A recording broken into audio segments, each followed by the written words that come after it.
Welcome to Wednesday Comics. Before we get into the show, today's intro music is brought to you by Tom Ugly. He's an award-winning Aussie singer and songwriter based out of Sydney. Tom has opened for Sia, Evermore, Arts vs. Science, and many more. Tom Ugly has a new single out. It's called Villain. And there's a video you can watch that has Marvel and DC Comics artist Noel Rodriguez and Jenny Chu providing some artwork for that video on YouTube. Search Tom Ugly Villain. And here you go. Villain by Tom Ugly.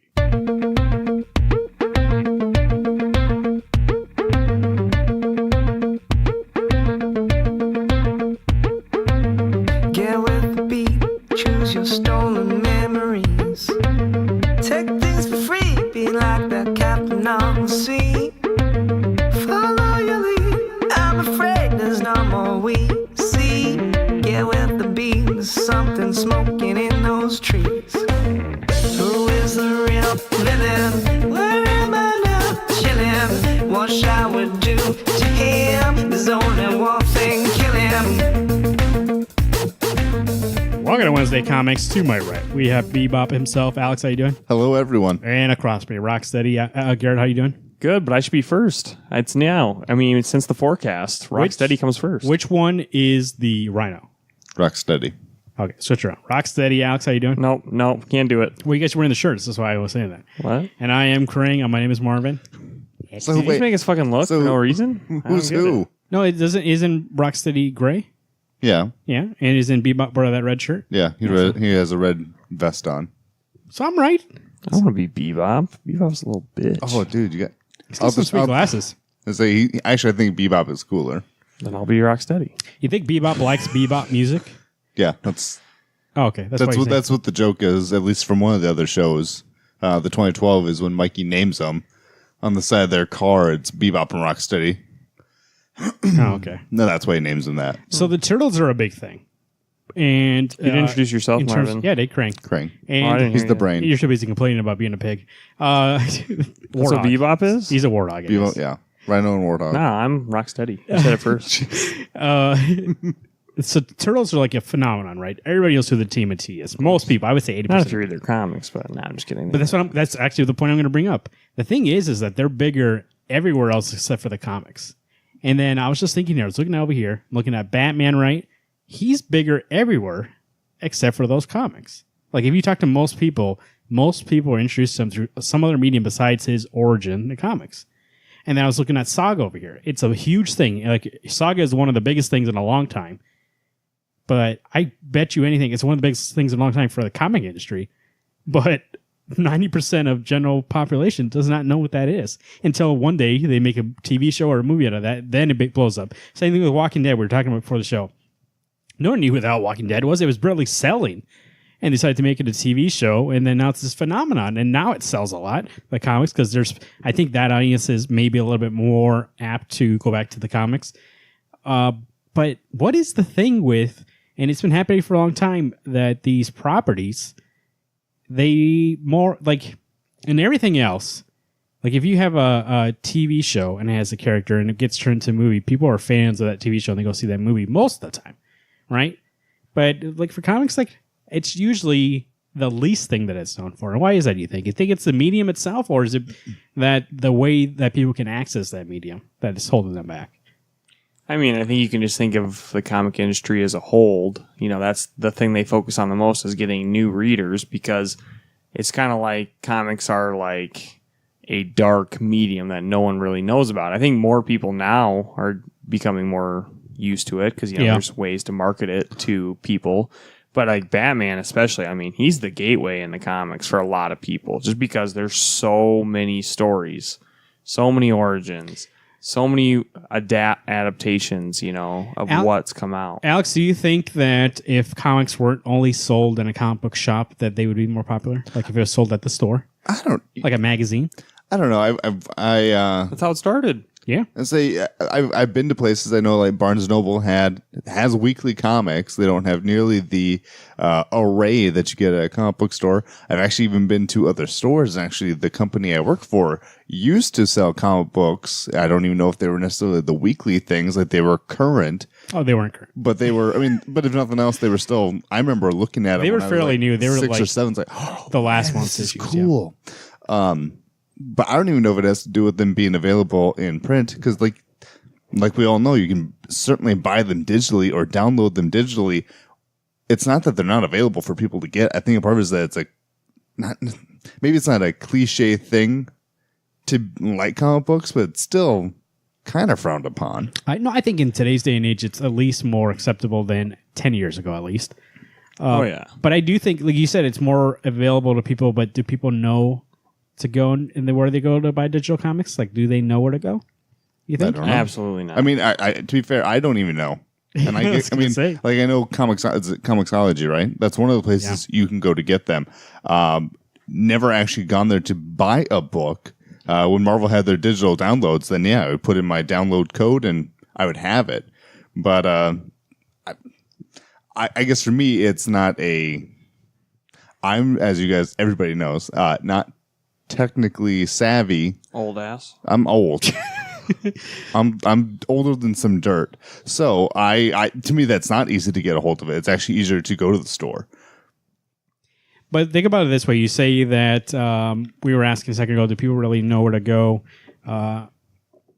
So Amazon actually owns Comixology, excuse me.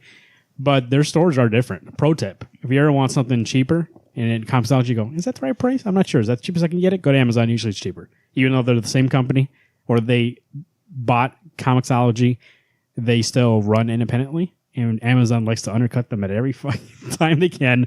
And so if you ever want to get a trade, usually the single issues are the same price. But if you ever want to get a trade, I guarantee you it's at least $1 less on Amazon.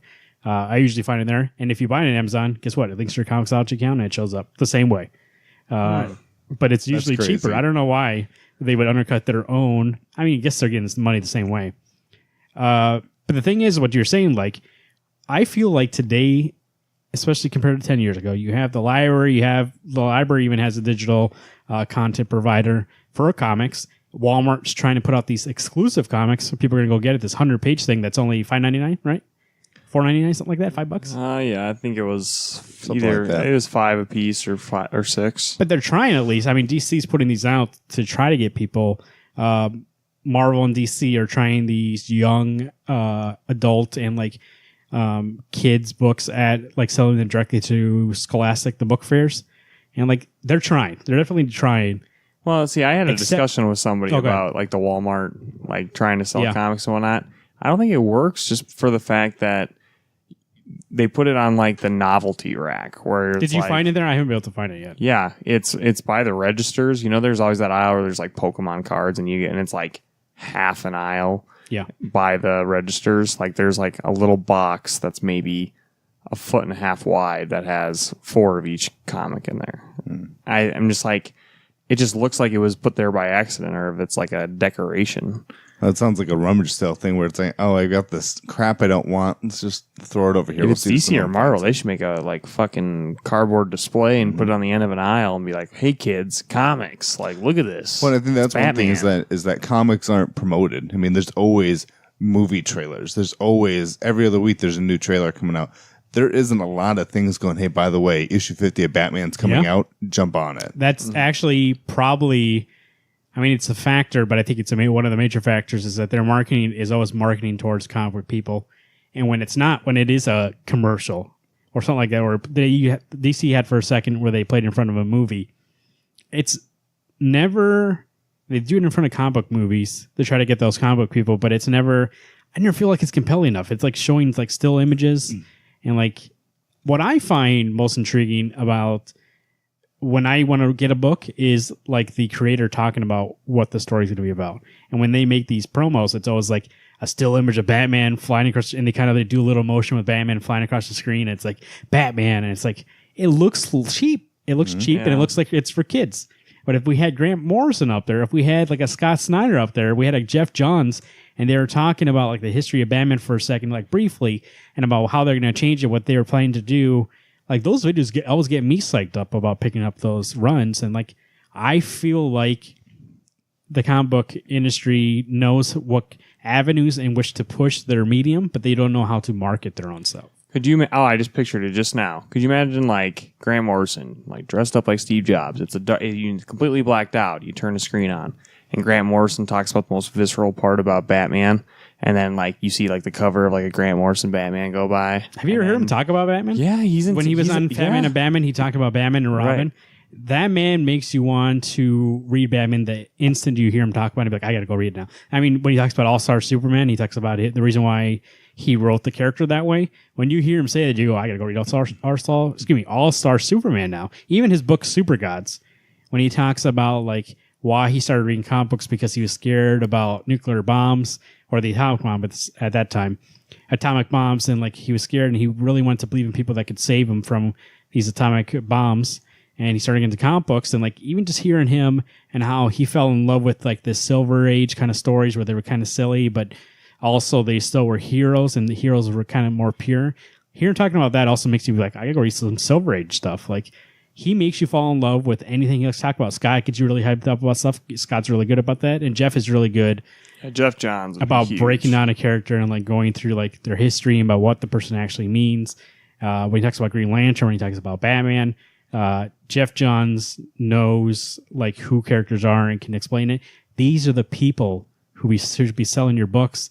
They should not be showing me Batman flying across the screen. Right. Being like, you've seen that before. Detective Comics, a new rebirth. And it's like, yeah, that's not going to sell anybody because they don't know what it means. Well, yeah, when they were trying to promote that wedding, that'd be a crock of shit if you're like, oh, biggest wedding ever. And then it's like, yeah, they don't even get married. That's the thing too. They don't know what to promote. But the one thing is that having these writers or having an artist or whomever come to speak to you or do the promotion, unless you know who they are, it doesn't matter. Not true. You put the if I didn't know who Grant Morrison was and he comes up on the screen, I'm like, yeah, who's this guy? Hey, I'm Grant Morrison. When you I hear write him Batman. talk, when you hear him talk, you'd be like, people don't know. Sometimes listen to the show for the first time, they don't know who we are.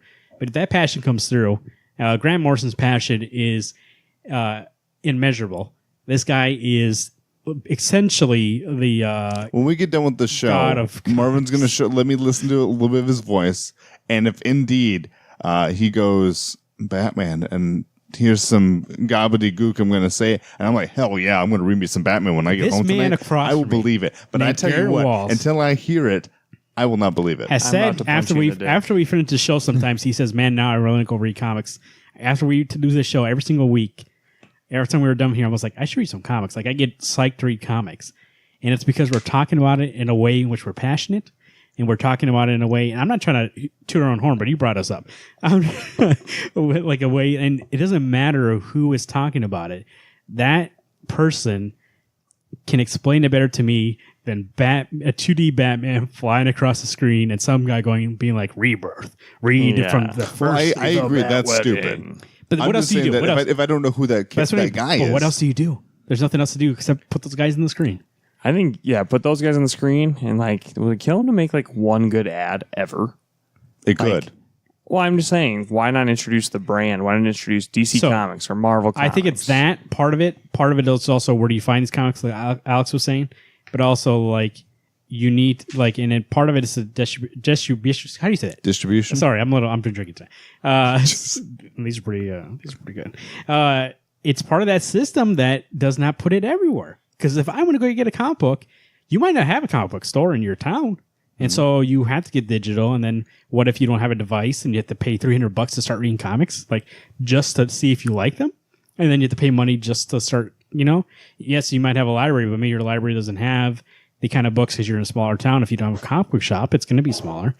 And if you're not selling them at Walmart in these smaller towns, Walmart is everywhere. And so I think that's why DC was like, let's go to Walmart. That's everywhere. And like it can be a small town and they might not have a shop, but they might get 100 pages of Batman. Sure, 80 pages of it 80 to 70 pages of it is reprints, but that's the first time that guy's ever seen those stories. I think if the DC like corporate or like the board was actually going in there and being like, this is where we need these comics instead of, oh, it's on the dusty corner of the shelf. Because like I think that's their problem. Well, I think we all can attest because we used to work in retail that some products do have a thing where like, nope, this has to be an end cap, has to have this kind of display. I'm sure DC was like, yeah, put whatever you want. And then Walmart decided to put in that. But then they promoted it. Oh, we're selling it there. It's like, because I did hear that some people were asking, like, where do you find that? Some people said it was both the magazines. Some people said it was like by the toys. Some people said it was by like the video games. And now you're saying to me they're up by the registers too. Yeah, it's like the convenient aisle. I think it's up to the store where they put it. And that store you went to decided, let's put them up. Unfortunately, that to me, that's now I realize I love comic books, that I'd be like, put that on a end cap and get me a header that says Marvel or DC. And the one thing with Marvel, at least movie wise, like when you get into that beginning screen, they do that like the page flipping. It's like, oh, okay. Oh, maybe that's from, and it's most of the time, I believe it's from little issues of comics. Well, I know like when sometimes DC, a great way they'll do it is their animated movies. They made those trade hardcovers that have the animated movie inside the cover. Like, I mean, that's a great way. That is a good thing too. And they said they were going to do with their DC service was after you're done watching like a TV show, like let's say Batman the Animated Series, it might be like, hey, start reading the series since they'll have comics on there. That might be great too. So I'm excited to see how it matures and how it evolves. But the thing is like, do they want to go there or do they want to die off? And they're having a hard time right now, and especially in print, especially in single issues. So they have to evolve. And we talk about it a lot in the show, but hey, I haven't heard anything about them trying to change except for this Walmart thing. This Walmart thing is okay, but also like you can't do little seeds to be like, oh, well, that's enough, right? No. It needs to be big changes right now. Like, because everybody I talk to, everybody who loves these Marvel movies does not read comics. And not even interested, or if they read it in trades. I don't think I know anybody besides us three and people I see at the shop that read comics. Like, but people I know that like are thriving for it, want it, read trades, or they don't read it at all. Yeah. That's it. There's a market waiting to be tapped, like a maple in May. I don't think it's in May. Might be the worst metaphor No, I've Maine. ever Excuse heard. me, Maine. Maine. Okay, I heard in May. I don't think that's right. Rootsoftheswampthing.com, your definitive online source for all things Swamp Thing. Holland Files number 2 is out. Garrett, how is it? Holland File 2's was awesome. A lot of cool like images that you haven't got to see in Holland Files number 1. So definitely looking forward to finishing this bad boy. And that's not the only thing. If you want to learn more about Swamp Thing, Alex, where would you go? You're gonna go to rootsoftheswampthing.com. Make sure to stay in touch at rootsofswampthing.com on Twitter at DC World Swampy, Facebook.com/Roots of the Swamp Thing. Dead Hand number 5. This is Kyle Higgins. Somebody else on art. Sorry, I got to pull it up here. Dead Hand. And Jordy Blair on colors. That's all we need to say, Jordy Blair. Dead Hand number 5. This is the penultimate issue. Let me actually double check because we said on the Gauntlet this week, is this the last issue? It was originally solicited as 6, but I'm not 100% sure, so we'll check on that here. Alex, what do you think about the Dead Hand number 5? You know, I when I had first read issue 1, I was like, God, this does not feel like my kind of book. Read issue 2, wow, was great. Issue 3, better. 4, 5. I love this book. This book is 4 very and 5. strong. You know who I think is really the reason this book's great? Is Harriet. Yeah. Harriet, the character, which is Renee's daughter. She's awesome. She's a little badass, and she, like, you didn't think this series would be much about her, like, but she's always had a little piece of each issue, and now she's like a major component to the series. Stephen Mooney on the art. Mooney. Issue 6 is the last one. Is it? Okay. Yeah. Sweet. Nice. I This is mean, some money.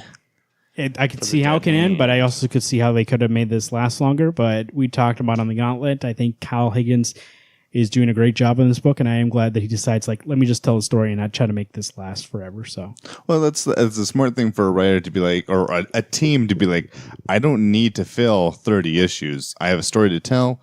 This is what it is. I can move on to something else. Donnie Cates is great at doing that. Jeff Lemire, as we found out in Royal City, that was the plan. Here's 14 issues. That's the story. Take it or leave it. the art is great. When they do a flashback, it's a 2-page spread. We got Jordan Blair colors, which look fantastic on that Stephen Mooney art. Every time there's an action scene, it kind of cuts to this orange and black look to it. I think it's fantastic. I like the way this book is laid out. The art looks fantastic, but Kyle Higgins with these action beats, not one issue, has been boring to me. There's something in it that grabs me. This 5th issue, especially especially the idea of this AI that doesn't know that it's an AI, it thinks it's a little kid. Okay, so I have a question. Roger's actually is a computer. It's a computer. Yep. Okay. He has So the when mind of a I see the 10-year-old. little boy, it's to fill in that spot for me. The computer thinks it's a kid. Yeah. Yep. Okay. Holding all the remotes, looking all around the world, Yep. when really it's a computer that has all those satellites. Okay. And it's automated to figure out when to launch all the nukes and in the world, because the Soviet Union put it in place in case they were nuked and there was nobody available to retaliate. That machine would retaliate. But it's so smart now, and it keeps learning. As we learned like the last issue, I think it was, that he's learning to lie. He's learning to also not detect lies, but also lie back, because he didn't call Carter back on his lie. He's like, he didn't call you out on his lie, which means he's lying. Like, he's not 100% truthful, because he's not like, oh, you're lying. He's like, oh, all right. He went along with the lie. So in essence, this machine in which they're all scared of because it might end the world, now they can't even trust it 100%. And in a way, these guys are heroes, but in a way also they're the enemy, and MI6 is the heroes. We don't know for sure. And like at the end of this issue, we see MI6 hold guns to their heads and say they're ready, but they're trying to stop MI6 from coming in so they don't scare Roger. And Roger doesn't launch the nukes. It's a lot of things going on at once, and it's compelling in all angles. Yeah. I couldn't agree more. I think it's definitely one of those books that like keeps the adrenaline up constantly. And that's a great book that when you're sucked in, like that when your heart rate starts like feeling it's part of a rhythm, and there's no tempo that you're being held to. And that's pretty exciting. Like to be able to have This is one of those books that we're on issue 5 of 6. And every once in a while I read a series where I'm like, man, anybody can read this. And this is one I'd probably recommend for one, like if new readers start reading this one, I would probably be like, hey, if they like James Bond or they like Mission Impossible, I'd be like, you should read this book. Oh, that title scrawl with the 2-page spread every time. Oh God, it looks amazing. It reminds me of Hickman's run when you do East of West, and it's just this little bit of build up. Boom, you get your theme song from like a TV show. Oh, okay. You know what's funny the book. is the artist draws these characters like certain actors, and I wonder if he's doing that on purpose or if he's just like, drawing off of pictures for reference, but he's actually making them like it, because Carter looks like a lot like the main actor of Prison Break, and he also was Captain Cold in the Legend series. He looks like that actor. There's one panel specifically where he looks exactly like him, and I'm not even gonna guess. I'm gonna say for sure, at least in that picture, he used his reference to draw that picture. And the main MI6, after Frederick died, is coming to save him. What's his name? Vil? No, that's Vil's the Russian guy, right? Yeah, Vil's the Russian guy. The other guy's Ellis. Ellis, yeah. Ellis looks a lot like Idris Elba. I was going to say, that's 100%. It's Idris Elba. Oh, yeah. That's who that is. And so I find that kind of like, I want to ask Steven and be like, are you doing that on purpose in case they ever make this a movie one day or a TV series? You're like, I want to get these guys because that's who I wanted. Because I mean, in essence, in a way, that's what Mark Miller did when they made Ultimates, and he made Nick Fury Samuel Jackson, and then Samuel Jackson is now Nick Fury. So like, in a way, like he's casting this, but I find it makes it a little bit more cinematic for me because I like Idris Elba. So imagine him as this person, and it fits perfectly for a kind of character that he would play. For me, it kind of amps it up being like, oh, I'm watching a movie. Like, this is really a cinematic kind of book compared to other books, and it really does play off of like an adventure kind of Cold War-ish, but it's modern day a little bit, and a little spy, and everything about this book I love. Yeah. It's my kind of thing, and it looks like it's your guys' thing too. Oh, yeah. It's a little sci-fi in there with the Roger and the AI kid thing, and just makes me think of Hal from 2001: A Space Odyssey. Yeah. And you mentioned movies that should not be named. Oh, it's fantastic. We'll talk about them later. Lee Horrible. Garrett was talking about Harriet. There's even a little like teen angst, and she's like trying to grow up. Is she growing up too fast? And she's in this weird situation. But also, she's been trained like a Russian KGB operative. So this is enough for a contained series, but there's enough here if he wants to do more. There's more here too. Like, I don't know anything about the rest of the city, the history of it. Really, he kind of explained it a little bit, but not really. So, I mean, there's enough here, and I think also, like, you don't have to tell me that all if you don't want to. Like, it's enough there where it makes it more interesting, maybe not knowing. But I think it's fantastic, and I really did enjoy it. It's hard for me to wrap my mind around this being the second to last issue, though. Like, you got 30 pages to wrap this bad boy up. I feel like that we're at such a high point of, like, exposition and probably at the climax. Well, you know what's weird? I've liked every issue of this series. Issue 3 was exposition heavy, and it took me a little bit to get through. Issue 4 was quick. It was like action scenes. No, excuse me. The other way around. 2 had a lot of exposition. 3 was an action scene, and I got through in 2 seconds. 4 was a mix of those two. Like, the last few pages were action, and the beginning was exposition. And then 5 was more... we're going towards the end of the plot, and so it was kind of quicker to read. But even those exposition issues where they were talking about the history of the like these MI6 agents, and also the history of Renee for a second, there was that issue too. And it feels like homework, and it's sometimes comics make it homework to read that exposition. It's like pages and pages of text. Kyle Higgins trusts his art team to be like, hey, go out there and give me a great 2-page spread. I'll put little captions about little things, and that's all we need to know about this person. Like, keep a lot of it a mystery. I just need to know Renee is a fucking badass. She can kill anybody she wants to. And I just need to know Idris Elba is loyal, and this guy is like, he's like basically James Bond, and he's coming to find his friend. And that's all I need to know. Or Harriet, I need to know, like, she's good at fighting. She's one of the best. She should be an agent, but she's not because she's too young. She became a teen. She has adolescence. And so they're like, hey, let's wait on this. That's enough for me to understand these people in this situation. And it's fantastic. All three of those situations, or all three of those characters, were explained to me in 2-page spreads. Fantastic. Yeah. What do you give it? Kyle Higgins, Dead Hand number 5, give it a 9. I'd give it a 9. I'm sticking with a 9 as well. Ooh, really good. Rolling right. If you're into not that reading last it, go back. I don't think we ruined one big thing about it, but I think the rest of it is great enough that go along for that ride. We ruined the AI thing. Oh. You didn't know about that. That's where, hey, if you're wondering my joke from the forecast, Roger. Get it? See? Marvin said this word a lot in that last issue we just talked about. We got Fantastic Four, number 1, written by Dan Slott, art by Scotty Young, Simone, how do you say that name? Bianchi? Yeah. And Sarah Pacelli. I did not like this. I didn't hate it, but I didn't love it. It read like Dan Slott wrote. I mean, it read like Dan Slott. I don't know if I'd say that. I think it's more so that maybe we might be all biased. I don't know about Fantastic Four lover over here, but I think there was a disservice by having Marvel 2-in-1 come out and then have this be right next to it, because like there's questions I have from that series over to this, because I'm caught up in Marvel 2-in-1. Yeah, me too. And like coming over into this, I'm just like, this is probably killing Alex inside the continuity errors. I think part of that, it didn't feel like it did justice for 2-in-1. 2-in-1 is such a great book, and it really made me fall in love with Johnny and the Thing, and to see them actually be this little family still.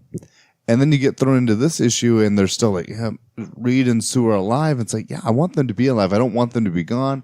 I do want the Fantastic Four back, but there's a better way to do it than what I received. Well, you go in, and God, Marvin's just waiting for his roll call here. You go in thinking that you're going to see the Fantastic Four finally. This is what we've been waiting for. And of course, when you get super excited for something, what do? They make you wait even fucking longer. All right, I was waiting for you guys to complain about that. Well, thank you for wasting everybody's time by being wrong. Fantastic issue. Oh, great. Dan I'm Slott, I'm the middle. Dan Slott, I think wrote those characters correctly. I mean, I don't think it's as strong as like a Hickman's Fantastic Four, but we can't touch Masterpiece. But I do actually think it's probably a stronger Fantastic Four that I read in a while. It was enjoyable. I enjoyed a lot of but it. It's not, you can't. Now, Fantastic Four is so loose. What do you mean? Well, also, I want to call you guys and take you to task, because you said, I don't want them to show up in this book. I want them to show up in 2-in-1, because that's what that book's about. And now they don't show up and you're complaining about it? They're giving you time to show up in 2-in-1. They're not going to show up in 2-in-1. I guarantee you they show up in 2-in-1. And then we'll have that issue between this and issue 2? Yeah. Why don't they just wait till 2-in-1 happens, and then this is issue 1 of Fantastic Four? But also, because the Fantastic Four are together. I loved also, and we've complained about it on the show before, that you don't need a mini always to lead up to a series to like bring somebody back. Just have them bring them back in the series, and that's what they're doing. All right, I got to ask you guys one question, and I know if this isn't the part if you might have just thought like, I would have done something differently. I bet you fucking hated this when Johnny was singing to get through space. Ridiculous. I saw that and I was just like, singing to get through space. I'm Come on, Marvin. It was great. Oh, Do you guys not no. understand? The Fantastic Four are like this. It's a silly adventure book. It doesn't have to make I've read sense. old Fantastic Four. I've never seen someone sing across space. Yes, that's what they do. Show me another issue that they sing across space. You even watch Ben's girlfriend want to jump out of the ship because she's so upset by it, and the thing grabs her What's back. his girlfriend? Anything's better than this. I thought it was Val. Was it not Val? No, it was Alicia on there. She was aiming for the space bushes because she was just really like, was. She's trying to aim get me for the out of bushes. here. There's not one aspect of this issue I did not like. That Doom story at the end was fantastic. The you one missed him page, so much. the one page by Scotty Young was fantastic. The Fantastic Four story I thought was great. I thought the story was good. The end, Besides the flashback. The end gave me chills when they said about time, and it was the four in the sky. I cried. That- I cried inside. That was the best scene in this comic, I thought, was that Reed and Frank Castle showed up. Reed and Sue Yeah, like on Frank space. Richards. Oh, there's Frank Richards. That's right. Yeah, fuck Frank you. was- But I also was like, where are they? You don't. But yeah, but you don't think it's great that so Ben's given up and Johnny cannot give up. Johnny's a hothead. When Ben even's like, I'm going to move on. I'm going to marry Alicia, and then he's like, Johnny, be my best man. He's like, no, Reed's your best man. He's a hothead. He's like, what are you doing? You can't give up. That's those two people, and they still don't get along, even when Ben's trying to get along. And then he comes down and he's crying. And he's like, I just can't believe they're gone. And he finally was like, okay, he calms down, and then he yelled in the screen. Johnny yelled up, was like, just give me a sign. And then it cuts to Reed and Sue being like, I hope this works. And then they do it, and it says 4. Yeah. The whole thing is great. What's wrong about it? I love that art too. Yeah, but I don't have this weird fanboy love for. I like the Fantastic Four, but I'm in that thing where it's a hokey adventure. That's not my Fantastic Four, and I realize that's what the characters are. There's they fight Mole Man and they fight space aliens. They fight Doom just won't die. Maybe it's we fine. got 3/4 of a year of Ben and Johnny already bitching about this, never seeing their family. And then, again, Alex Brain, continuity issues. Johnny Storm, basically can't keep his flame on, and now he's fucking supernova flaming again. It's no problem. And say the thing by now would have been wasting away to what Bebop and Rocksteady are and hit the road. He's going to start getting the human arm back, and Johnny should be, I don't know, burning himself every time. I never liked that part of it, of 2 and 1. So I actually do like that they can keep their powers. So that's why I was okay with that. Oh. And who's this Wyatt guy? That guy I'm confused about. Who? Johnny's best friend in the entire issue. He was just forced in there. Oh, I don't remember seeing The guy in the black shirt. I didn't think he was in it for that much. Oh, he's in every panel. Yeah, so he's everywhere. He was even in He the looked flashback at first when he I thought it was was in space. Colossus, and I thought, well, they aren't friends. It's not Peter Parker because that's Johnny's best friend. I might have just zoned him out of my head. Maybe that's Anna Marconi. Can we all agree, though, cloned. that Doom story was fantastic? Doom story was good, except, again, it's all about Where's continuity. his face? How did it get melted off? No, again? that happened in Iron Man, which you guys didn't read. Okay, then that at least that answers one thing. But I think also, I know it's comics and they just want to change it so that it's back to the original Doctor Doom's evil again. But what happened last time he saw Doctor Doom to now, there's no way that this would be, he's not just going to be like, Why not? I'm going to be evil again. The only not thing I evil. enjoyed is that he has magic and that he's using magic. Yeah. And when he goes, that's you're what he right, is. I should wear this face. He literally He's- says, I'm not doing that. I'm not going to be a hero anymore. I'm going to do what's what? best for Doom. And he talks way differently than he's ever in has. this issue, but he's doing best what's for his city because he hasn't been paying attention to it. They No, said he never said a city. He said Doom. the lady says country. she says that's what the whole She's thing's from about. That's what Doomstat. she said. Yeah, not she him. says that you've left for a while and this the country's been taken over by these criminals, and he's like, okay, let's go back to business, baby. Yeah. It was It's- fantastic. yeah, I mean, He's if you, taking charge. I would Enough say with if his you bullshit. ignore all of continuity, then it'd be okay. Enough with this bullshit Doom who thinks he's good. No, this even Doom is out for continuity himself. wise, that's not even the problem. Yes, I'll admit I was a little bugged by the 2 and 1, but I don't know. It didn't read. One last gripe, and then I'm going to talk about some strengths. Okay, my gripe is that last page by Scott Young, which was funny, but it's also Marvel being like, "Yeah, we made you spend $6 and not see the Fantastic Four together." Oh, actually, that was one of my favorite parts. Was that one? I like It was Scotty funny, Young but too. it's giving you the middle finger. It's saying, "Hey." to be It's fair, telling- Marvel's been No. giving us the middle finger. It It literally Every time says, they "Yeah, do we this thought shit. you were going to see the Fantastic Four together too." It's saying that you are overreacting, which you are. No. It's saying that you think, why should they appear in this book? And they never said they were going to appear in this book. They just said they return the I'm Fantastic surprised Four. they didn't make it an event, Guess even though what? it looks like they are making an event. Are they? It Where does it say that? Did you see that? It's the ends back, of the Fantastic universe. Four. To me, that means they're back. It says the return of. And to be fair, at the end, returned. Well, there's like No, because they're still separate, so there's no Fantastic Four yet. there's a blurb at the end of that Scotty Young thing that it's all in like a different print, and then it goes horizontal in like Gothic print. It says "Ends of the universe is coming," and it seems like it's just the end of a sentence, but I think that's an event coming up. I don't think it's that bad. I think so. I would bet you. Why would they it's an change the archetype. font? Chicken nachos. I'm not giving you fucking chicken nachos. You said on the show you're going to give me chicken nachos, so that's a given. Yeah, but he's not going to Not make a because bet of with this. All right. Why am I going to bet you something you're going to get for free? 10 out of 10. Just kidding. I'm giving him a 9. It's a good 9. you. Oof. I just want to say that This because was a 6. I'm giving it an 8. I did enjoy the story. I'm going to talk strengths now. How are you so loud? Because I was saying... What? go ahead. I'm giving it an 8 because I did enjoy the story, minus the singing through space. Nope. Art was pretty good. I know I didn't enjoy that it was just basically Ben and Johnny bitching. the Was whole it a issue. baseball game at the beginning, right? Yeah. The art during that scene didn't look that great to me, but the rest of it was great. I don't know if that was somebody else or what. It wasn't Sarah, but I don't know. It looked a little too bold and round for me, so I don't like it. Maybe the intro to our show can be that song that Johnny was trying to sing so I can actually know what it is. Wait, you don't know that song? What song? It's by, I think it's by Tom Don- Jones, right? Cheyenne? I don't know what the fuck that song is. Donkey Shane. You've never seen Fierce Builders Day Out? Oh, yeah. I know this, but I don't know this remember the song. name of it. Because you're fucking 2 years old, that's why. Well, you remember we were Yeah, 30 you guys in were 40 1990. years old then. Jeez. Don't give yourself that much credit. Yeah, that part was stupid. I thought you were going to build this book up. I know. Sorry. The Doom part was good. The art for that was great. Wayne Newton, excuse me. But I don't really agree with his direction just being like, I'm going to be a hero and redeem myself because of Secret Wars. Nah, fuck it. Fuck Too hard. I like that Johnny's a hothead. That's one of my favorite things about him.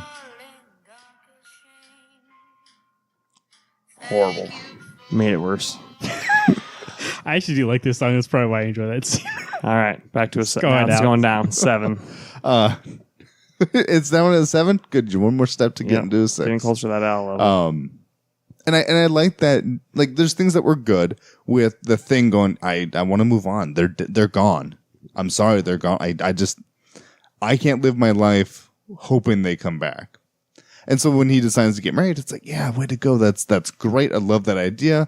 Although to be fair, there are way too many freaking weddings going on in all the Marvel and DC universes. And guess what?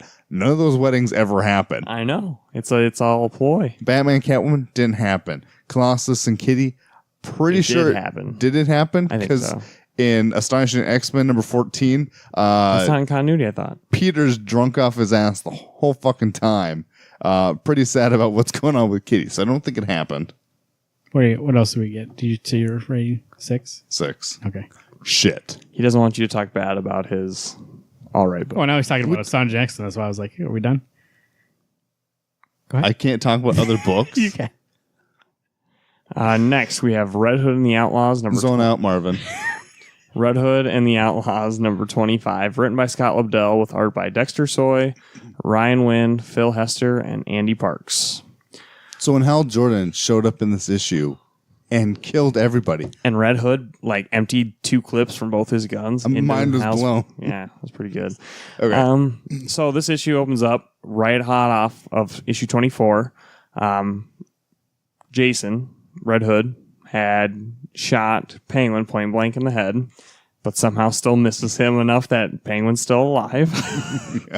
But it was like a kill. Like Jason was intending to kill him, but you can't kill the Penguin because whatever. And of course, at the beginning of this series, Batman and Jason had this understanding, like, hey man, Like, we'll have this burger on the Batmobile. You don't kill in Gotham City. You kill in Gotham City, I'll hunt you down. you're toast. So Jason kills the Penguin, or Quote unquote kills the Penguin. yes, quote unquote kills him, and then Batman comes for him. And it's in a pretty badass way, I would say. Now, there was one thing about, so the fight on the rooftop was pretty cool. It's like Jason and Bruce like going over their ideals and whatnot. And there's a part where Batman's about to punch the living daylights out of Jason. And then you turn the page and the next panel is like Bizarro standing like Superman pose over Jason. Like, Batman was annoying. And I thought that transition was horrible. It was. You don't even see. I was like, I had to sit there for a second. Like, oh, he went through that hole. Like, there's a hole in the ceiling, and Jason's just back, just like sitting up. I'm like, what? It was weird because there was no sound effect. There was no. Right. You just flip the page, and Bruce has been kicked through the ceiling. So I thought like a page got ripped out of my comic, so I had to go check the shelf and be like, oh, okay, no. So I don't know. I thought that was really poor, and I think there was a backup story in Red Hood. Oh, Did you read that? Yeah. Yep. I was like, you can't call this oversized, but then give me a story that doesn't really matter. I'd say I don't know who we're looking at. Yeah. It's like, why do I need to care about this? So the actual issue itself, there's so much hope going into it, and I'm kind of sad that was Dexter Soy's last issue because it felt kind of like a letdown. There need to be a little bit more of a better bow. Yeah, it should have been Jason and Bruce fighting to near death, and then Bizarro can come in and like save him from Batman, because the Batman was clearly going to win. But I just like, really, you get the Bizarro Superman character save the day, then they rush off and they go transport to another planet? Or I guess... No, because Arsenal shows up to... I know, but Artemis and Bizarro go to another planet, and then... So Red Hood's like, okay, I guess we're doing this, and then Batman tries to fight him some more, and then the coolest part, I thought, was when Arsenal shoots an arrow into Batman's utility belt and shocks him. Yeah. That was cool. But... I don't know. It just didn't... It felt like the pacing up to this issue was so good. And then you got here and you're just like... didn't really stick the landing that great. Yeah, this was unfortunately probably one of the weaker issues that we've read. I would have expected this 25th issue. If you were going to tie up this book and move on to this next project with these characters, you need to end this nicely. Now, it can still have a cliffhanger, but the way it ended, it leaves a bad taste in your mouth. I was saddened to see Arsenal show up. He is not a character that if we're getting back to that team from New 52, yeah, who doesn't like Starfire? But I don't think those characters were a good fit. Where when we had Artemis and Bizarro and then Jason, is like, that's a team I can get behind. Well, there's an annual coming up that's why it said to be continued, obviously, the story. And then after that, it goes into issue 26, where Red Hood basically is like, screw, pulling Dr. Doom, basically, like, screw trying to keep this moral line. I'm just done with it. I'm just going to take the easier route and be done. Which kind of makes me excited to see Jason be that anti-hero. So he's not going to be the bad guy like he had originally started out when he was the Red Hood. Now it's still... I assume he wants to do good. He's going to do things that Bruce won't do. Well, he's going to murder. He's going to kill people. No, I mean, he's going to kill. He's going to be a killer. He's only going to kill bad people. So he's going to be the Punisher.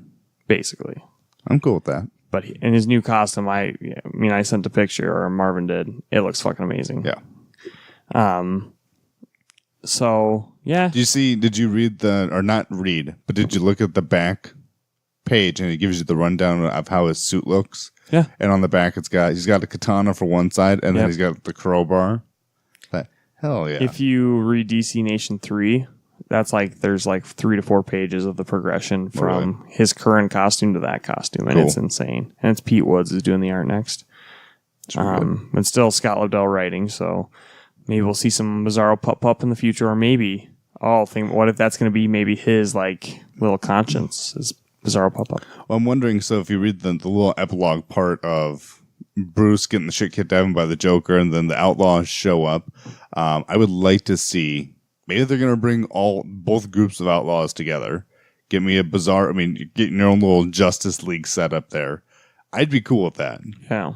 But then you're going to run into that issue of Starfire and Artemis. Whoa, that's my man. It's to fight over him. Can't fight. So I give this issue, I'm going to say a 7. Yes. I don't think it deserves an 8. I don't think it's as bad as a 6. Because Dexter Soy's art when he was in there was great. Had good moments when Bruce catches Red Hood and throws him back down on the concrete and then kicks his face once and breaks his helmet. It's Yeah. like, okay. That shows me how pissed Bruce was. Right. Because even Jason's like, wow, that was one kick. Right. There's good things, and you get a little more character progression and development between, because obviously Artemis and Bizarro are going to come back. Right. This is going to, hopefully they're going to be the saving grace. Maybe the next arc is Red Hood being a killer. Driller's a killer. I'm like, Nice. so. I do have to give props to our main man, Phil Hester. That art for that backup story, though, looked great. It did. So that's exciting that at least they looked great. I just didn't think the story was really poignant. It was more lighthearted than I had anticipated. Yeah, I was like, so Batman and Red Hood are like pissed at each They're other. bros. And then Dylan. this is like, hey man, we're fine. So definitely going to give it a 7. And hopefully I'm excited for the next road into issue 26. Speaking of roads, the next road we're taking is from South Korea to North Korea. Speaking of Black Badge, #1, this is Matt Kemp with art from Tyler Jenkins. This is the Dark Horse comic, right? It is from Matt. Oh, it's Boom. You're right, it is Boom. It is Boom. It is Mm-hmm. Boom. It's Boom. Boom, boom, boom, boom, boom. Boom Studios. Yeah, you're right. Black Badge, Tyler Jenkins, Matt Kent, Hillary Jenkins on colors. The first thing I say about this book, because I would stop on every page and be like, that art is fantastic. That coloring, especially Hillary Jenkins. It reminded me of Department H, and I loved Charlene Kent's colors. It reminded me of that, but in its own way, it was different, even though the style is the same. That's so weird. It's like the style's the same, but I could tell it's different. This was Department H meets 4 kids walking to a bank. Did you notice how there's still all those diagrams and shit too? Like for what the Boy Scout wears and the black badge? What these things are, their badge is a throwing star, and yeah, it was... I thought that this story, he talked about the mind management badge, so there's a little tie into Matt Kent's other series, Mind Management. So I think it's part of that universe, because Department H was also supposed to be in that universe, so I think this is part of that Matt Kent universe, but still, it doesn't need to be like super involved. Like it's its own thing. Just mentioned. But also, it's very unique. Like they mentioned that these kids are being used for special forces things, but since they're kids, nobody's going to be like, hey, they're here because they're spies. It's just like, oh, these kids got lost, and like nobody's going to blame a kid for being in North Korea when that's actually why they went there. And they were going there to give them coordinates of where somebody was staying, and then it got bombed. And we have this new kid that's coming along. They didn't know exactly what he's there for. He was there because he's got to get every badge. What was his name? Was he Willie? And his dad Willie. told him about the black badge. And so he's like, when do we get this black badge? When do we get it? And then towards the end, one of the kids is like, we are the black badges. I don't think you understand. Boom, dynamite. And I like how the thing I like about this book is how it starts off with them being Boy Scouts, and it kind of does play that game where it's like, oh, they're Boy Scouts are going, and then eventually, like, little by little, it shows you that they're not actually Boy Scouts, and then at the very end, it reintroduces them, but as their special forces, being like, this guy's a communications specialist, this guy is the leader of the team, this guy's a weapons specialist, and at the beginning, it's just like, he's a kid, he's a little overweight, you know what I mean? Like, This he's kid's trying to get got a along. stick. He's trying to get along. He has a walking stick. He's a little, you know what I mean? So I thought it was fun, but also it's very intriguing. It's very unique. I don't think I've ever read a story with a close to this concept at all. No, and that's what's fun about it, is like taking something that, you know, is common knowledge, like Boy Scouts, whatever, and then I shouldn't say that. I'm saying making them something that's like you've never seen before. And the possibilities really are endless, right? This is one mission that they were on. There's a certain part in this issue that reminded me of Department H, and that fear of, it's not even Big Water in this. It's Willie, the new kid, is telling the other kids, oh yeah, I had to get this mermaid badge. That's not actually the name of the badge. I don't remember what it was. I think it was the mind management one. Is that it? Okay. Where you had to swim for 2 minutes underwater in this little cave. You either drown or you find the bubble of air that you can breathe. Scared shitless. Because he did that. There's a great frame of art where little white spots are where he's swimming. and it's just blackout. It reminded me so much of Department H and being locked in that little containment unit. Holy shit. I think being the master of having a book underwater for 24 issues, I think he's coming right off that and being like, this is going to be no problem to scare the shit out of you guys. It kind of makes me want to get back into Ether because Matt Kent is an amazing writer. I'm telling you, man, it's a good It's story. just this team did Grass Kings, so I just want to go back and get Grass Kings. That's what I mentioned that one time. Like, God, I remember issue 4 came out, and I was telling, and Garrett and I were at the shop together going, man, we should get this book, but I know. it's already 4 issues in. We don't need more books. Should have went back. I'm almost tempted to look into it because I think that would be It's a on great Hoopla. book. I was going to read on Hoopla. There is a set on eBay. So The question I have for this is actually I just reread the solicit, and it does explain what happened to that one kid because they said they were 4 before. He goes, "Oh, you guys always been 3, and I'm a new guy." He goes, "No, we had 4 before." He's like, well, "What happened to the other guy?" The solicit actually tells you, man, a little spoilers.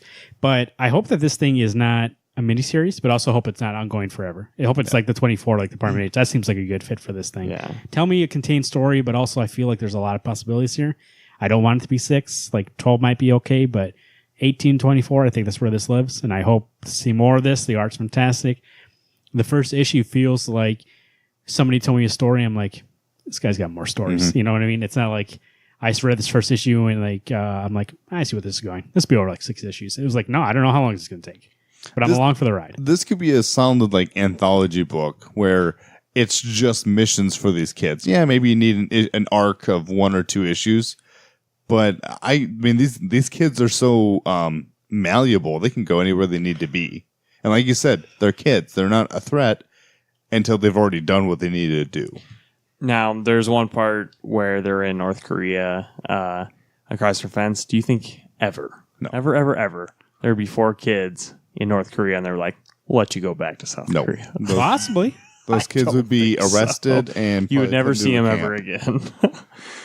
It's very possible. You don't know. No, it's not. But then at that point in time, these 4 kids are so well trained that at least the 2 weapons guys, they would have killed those 3 people. And I find this book it was also a little funny when the kid's like, Oh yeah, there's a lot of comic at relief night in it. when he's trying to go to sleep and he's trying to talk to him, he's like, guys, and they're all just asleep and he's like really worried. And then later on when they're walking and they pass the sign in North Korea, he's like, that sign seems like it might be telling us something like a warning. The guy's like, yeah, it says no trespassing. Oh, and trespassers will be killed. And he's like, should we go past the guys? But I find it funny that he's being told to go on this little trek from his dad to get the black badge, but his dad kind of tricked him in a way because you can see in that one panel his dad's like kind of looking down. He's like, "Oh, Dad, I can go get the black badge," and the dad's like looking down, being like, "Oh fuck, what am I getting this kid into?" And it's the other guy that his dad introduces him to. That's like, "Yeah, you could be part of this team." It's like, "All right," and then like that's when he's like starts understanding and kind of like these kids. The other kids really don't act like kids. Like they are a little hardened a little bit after what they've experienced, and this kid is still a kid. Like, and I find it interesting that he's the new one. He's going to help us learn along this process and what these guys do. But also in a way, he's going to be that innocence that doesn't get ruined, or does he help these kids become kids again? Like, what's that? And that also is a story about their character arc. Like Alex saying, it could be these one missions, but also like that's the arc. It's like, does this one kid lose his innocence, or is this one kid can help them with what they're dealing with, and maybe they move on. They all don't want to be black badges anymore. So it's I thought it was fantastic. My favorite book this week. Agreed. Yeah, same. yep. I read this and was like, yep, getting the whole thing. There's no way I'll drop this book. Very possible. But at least I was like I said earlier, like it's very unique. The art's fantastic. The writing was great. The writing is not overbearing. Like I got enough from this issue where I'm like, and I think that's a theme tonight with some of these books is like, it's not overbearing. It's enough for me to them say, hey, rely on the art a little bit. Tell me a little bit of the story, and there's more to come. You know, Right. Yeah, and very interesting concept, and like the nature, the way that Tyler Jenkins can draw, amazing. It makes you feel like you're there. Yes, 10. Yeah, I'd give it a 10. 10 for This sure. is a solid book. We've got, or at least Garrett and I have, Old Man Logan number 45, written by Ed Briss and art by Juan Ferreira. Garrett, this was a good issue. I don't know if I'd say it's my favorite though. It doesn't have to be your favorite, but can you admit that like this, like Bullseye in this is just fucking brutal? Oh yeah, and he's fucking crazy. And this may have been the most blood I've seen in a book since probably Deathstroke, at least between Marvel and DC, since Deathstroke. Yeah. It had really good parts, but it had that thing I'd already called. No one's gonna die, and I get it's Bullseye. Daredevil's one of the biggest villains, and honestly, just one of the biggest assassins in Marvel Universe. But he did get the shit kicked out of him. He did, and I agree with you there. I am disappointed that there was like no. There were stakes, but there wasn't anything that. There's no definitive end to anybody. You can't kill Wolverine off. This is his own frickin' book, and I guess you can mutilate Bullseye. I keep wanting to call him Deathstroke, and that's not the right character. I don't know. I was expecting a little more death. I wanted Logan to really be. These are the greatest of the greats. I don't know about that assassin lady. Well, it's not Shotgun. That's the thing. I think I was disappointed with this arc. There was a lot of plugs for some old Bullseye stuff, and I was like, nobody cares. Like, just keep me updated on what's going on in this story. I did like Juan Ferrera's art because he did some Green Arrow stuff. Yeah. There's a scene where Bullseye, it might have been 44 because I read 44 and 45 back to back, where he's like smiling next to the picture of not Bullet, but what's the other guy's name? There's Shotgun. And Shotgun, no. Yeah, No. Shotgun was the guy in this one. Who was the big fat guy? That's Bullet, not Shotgun. No, it's Shotgun because he's got both shotguns. No. Yeah, I don't think so. I'm pretty sure. Whatever, but the big fat guy, Her name his is son, Bullet, I think. No. What's her name? False. I don't know. Lily? I don't No, know. it was some kill name, like the Killer. And he's like, well, that's a pretty... Maybe, no. Anyway. But anywho, he like smiles. He's got like crooked teeth and like whatever. He just looks like a nasty guy. Yeah. So, yeah. The thing that... So at the end of this issue, the girl who's helping Logan, who's being his sidekick, she's being the Jubilee. Bullseye tells Logan that, if you kill me, you can't find out where this kid is. And Logan goes, well, if you don't tell me, I'm going to kill you. He goes, yeah, but if I do tell you, you're going to kill you. Kill me. You're going to kill you. You're going to kill me. He goes, yeah, that's a pretty rough ride to have. So just tell me where the kid is. So on the phone, Logan's talking to the Blob. It's not the Blob. I don't remember what the kid's name is.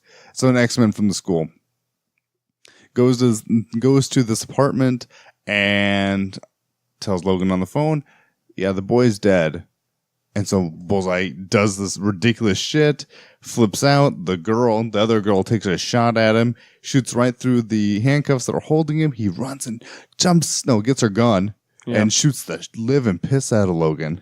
And there's even some like a side shot where you can see a chunk gets taken out of him as the bullet's going through. And he goes, oh, I'm sorry, I used all your bullets, throws the gun, then jumps out the window, and she goes, nope, had a second one, and just shoots him through the window. Blood everywhere, falls like 4 stories down onto the concrete. It's like, oh, well. He survives, and then Shotgun Bullet guy is there saying, don't you dare move, I'll blow your freaking head off. Yeah, of course. Makes a promise. Yeah. Dude, just shoot him. I know. He just killed your friend with a knife to the tire. I find it very hard to imagine that Logan wouldn't have like killed Bullseye, or like I know for a fact that if Wolverine's like, I knew you killed that kid, or Logan, he's like, I knew that kid was going to be dead. And it's like, okay, then fucking use your Wolverine instincts and kill this guy. He should at least cut off his like non-throwing arm. Well, I think Logan should have, not smelled fear, but smelled the deceit, smelled the lie. I mean, if he uses these animal instincts, these feral instincts he has, Wolverine would never have even questioned. He'd gone, you killed the kid, snicked right in the ribs. Right. You're not part of the group. And then killed him. And just been done with it. Yeah. I mean, I don't know. I expect more from my Wolverine, unfortunately. Well, eventually this old man Logan's going away. Yeah, but then we're going to get renewed Logan. Which you're going to love the shit out of. Yeah, but he's got lightsabers for Wolverine claws. Okay, that's only if they heat up a lot. Yeah. He's got to charge up. Yes, like you're right. Dragon Ball Z I style. will love the shit out of that book. I am so excited to get Ready Wolverine for that back. feral rage, and I'm so sick of seeing slow healing. Like, let's just heal at normal speed, please. Like, I'm done. I say I want to see the Wolverine where he's getting machine gun fire and he's just Right. yeah. So I give this issue a 7. 7 would be good. I like 7. There's things that were really good about it. Actually, like when Logan's in the car, the art wise, you've got the healed over eye and it looks disgusting. Looks great in this book. I was like, man, that's some strong art. Then there's other panels where it's kind of like, oh, okay, I had to put in this character. So here's a smudge. Here's some stick legs. That's Wolverine. And you're like, oh, okay. Right. Way to phone that one in. Well, we'll just keep the Alex and Garrett show going because Marvin didn't read the last book on the list tonight. And that's Hal Jordan and the Green Lantern Corps, number 50. The last issue by Robert Venditti and Raphael Sandoval? Raphael Sandoval. Way to go, Marvin. Marvin's checked out. So he fell asleep. So last issue, I wasn't that impressed, to be honest. For this one? Yeah. There were things that I would say the second half was better than the first half. There's at least the last 2 pages of this book I loved. The Carol thing? Whoa, buddy, He's not paying attention. No, you gotta amp up to it. I just want to make sure. Okay, so there were really good. Like I thought the art overall, other than that one guy face. Okay, did you see that page? That one panel after they're doing the ceremony at the end of the book, and all the lanterns are looking up, and you get to see this one disheveled face of Guy when the panel's leading up to it. He looks like Guy. He's got a smile. This one literally looked like someone shoveled him in the face. Dude, you got to get that shit out quick. It's extra pages. Okay, we're skipping ahead. Fuck. I know. I just because Okay. I like this book. Beginning of the issue. Okay. Tomar 2 and Hal are fighting. Yeah. And They're kind of jabbering to each right, other. they're jabbering the whole time, being like, Dark Stars are better. No, Green Lanterns are better. Blah, blah, Arm blah, wrestle. blah, blah. And that part, the whole talking throughout this fighting, boring. Yeah. In the meantime, the rest of the Corps and Zod and Arkillo are fighting the Dark Stars. And eventually, Zod's starting to get sick of like the no-kill rule. He's getting tired of getting beat up and getting pushed around. So he grabs one Dark Star and just laser beams them. And was it John shows up going, No, all of them do. oh, yeah. They point their rings right at his face. They all point stop blank. fighting the rest of the Dark Stars. If you kill this guy, we will kill you. Right. Essentially. Right through the head. And he's like, okay, it's time I assume command. So he's starting to like be like, I'm sick of this shit. Like, I'm sick of you guys commanding me. So whatever. So we'll get to the end of the issue because, like, literally, You're right. they're just in fighting. the middle, there's nothing. Yeah. The only thing that happens is Hal tells Hector, hey, by the way, let go of the, not the collectors, what are they called? The controllers. The controllers. Let them go. It's going to surge through the Dark Stars. With my willpower, I will will them out of these suits. And so Hal overpowers the Dark Star suits, makes them malfunction. They're no longer connected to the controllers. Yep. So, and that kind of reminded me of like The Matrix, the last movie where he like goes in Agent Smith and blows them all up. I was like, okay, Yay. that's all right. You know what they need? They need to bring Sinestro in. Yeah, we're never going to see that now. No. Hector Hammond, poorly misused in this last issue, I think. He's not even in it. He's barely literally in it. He's just voiced in it. He is such a dangerous threat, and to be able to like change someone's memories or like you could just erase someone's entire life. He's just like, okay, I'm leaving now. It's like, what was the fucking point of grabbing you then? I say, in the, I think it was 49, maybe it's 48, when Hector's talking to Hal and he goes, and changes Hal's personality. And then Hal realizes, no, this isn't me. Then wills himself back out of it. And Hector's like, bravo, that's why you're my favorite. And I don't understand, okay, yes, you can't beat Hal, I get that. But you can take over everybody else in the Corps. Right. And make them kill Hal. Well, yeah. So, whatever. We get to the end, and there's some other transition scenes that I was like I didn't like when, so there's a scene where Tomar 2 is like suffocating Hal, and he like says the quote that guy says. He's like, I'm the one for the spotlight, or whatever his fucking quote is. And he like kicks a rocket at him. And say it looked like he rocket booted or... Yeah. I was like, that's the weakest, like, badass line ever. Like, he says that, and then he's like, wee, you know, like, pushes Tomar 2 against a wall. It's like, that was stupid. So there's a lot of things I didn't really enjoy about this issue. And then at the end, of course, they wrap it in a nice green bow. They say, oh, you know, the Guardians are back to leading the Green Lantern Corps. They're trying to set up Grant Morrison's... Shut up. Sorry, Marvin. It's like pissed because we're giving him spoilers for a book he's supposed to read. Oh.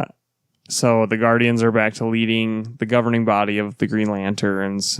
John... Even though John's proven that he's a perfectly fine leader, Right. that he doesn't need governing. John's responsible for leading the Green Lantern Corps. He, at the end, sends out like a bunch of new Green Lantern rings. So there's going to be more joining their ranks. So everything in the Green Lantern world's like... Yay, Hunky-dory. hip hip hurrah. Yeah. And then, so all four of them, we got Hal, Kyle, which I didn't know, like, I saw there was a scene when they were fighting, and Kyle, like, chose to make a pen fight people. Yeah. Because he likes to draw. I was like, that's a little on the nose, don't you think? Pen is mightier than the sword. But they weren't even using swords. Whatever. So at the end, all four of them are standing there, and they're like, "Oh, should we wait and see should we go get a beer before all the new recruits take all the good places at the bars?" And Hal's like, "No, I got somewhere to be." So he takes off, and then Kyle's like, "I'm gonna go paint." He takes off, and then I don't know. John does something, and then Guy's like, I'm sure Guy went to go fight Arkillo again. Right. Guy's like, "It's just me. Whatever." So all that was probably like a 6 for me. You get to the last 2 pages, because this whole series, if you've read Green Lantern, you know that Hal's got a lucky lady in his life. And Marvin, you might want to plug those ears, man. So you're wondering where Carol Ferris has been this whole time. Why is she not involved in this book?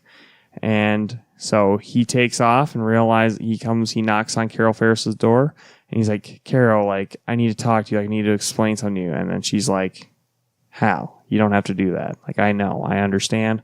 Last page, them kissing. And I was just like, there's just something right about that. It's like, Hal and Carol have always been a thing. But they've never talked about it at all in these issues. Shit. I missed it. Sorry, Marvin just surprised me with the Sinestro Fear ring, because he didn't like what I was saying about Hal Jordan. But at the so we get to see Hal and Carol finally reunited. I don't know if Grant Morrison's going to use that in his run, but it's just nice to know that she didn't just like die. You know, maybe there'll be future where we can get Star Sapphire back in the Green Lantern universe. I don't know. You don't know much about Star Sapphire, right? I mean, it is Carol Ferris. Yeah. I know who she is. So that was very exciting, and that part I think was like a 9 for me. But so averaged out 8. I'm gonna shade down 7. I didn't think it was a great ending. There's one thing that we won't spoil that it had its nice little feel to it, but also kind of pissed me off. But you guys will have to read it. Marvel will have to read it. I think part of it is that this is a book. I read it 10 out of 10. Which part? All of it, just like the sender. Not you. Tomar 2. What about him? What he does. Oh, whatever. It's not even worth mentioning. Oh, well, then can I just say it? I don't care. Okay. So Tomar. Tell me about it. So took your mic thing off. Anyway. So Tomar 2 and Hal are in this their space where he accepts defeat and he goes, I'm not going to go back to prison. I was a bad man. All I can see is revenge. So he grabs one of his Dark Star gauntlets, which shouldn't work, and shoots himself in the chest. Okay. Good call. You're right. There's no more technology hooked up. Right in the heart. Just a little bit of blood is there. Okay, if you shot yourself in the heart, odds are pretty you might just good. Have some internal bleeding. You're dead. Like, you're gone. Alex. I'm sorry. I realize it's a space book. Space. And you're talking about an alien. How do you know where his organs are? Are you an alien specialist? I didn't want to tell you guys, but not only am I a weatherman, I am an alien man. I am an alienist. Boom. He is a Rocket Man. That's what he is. So what did you give it? I think I'd give it a 7.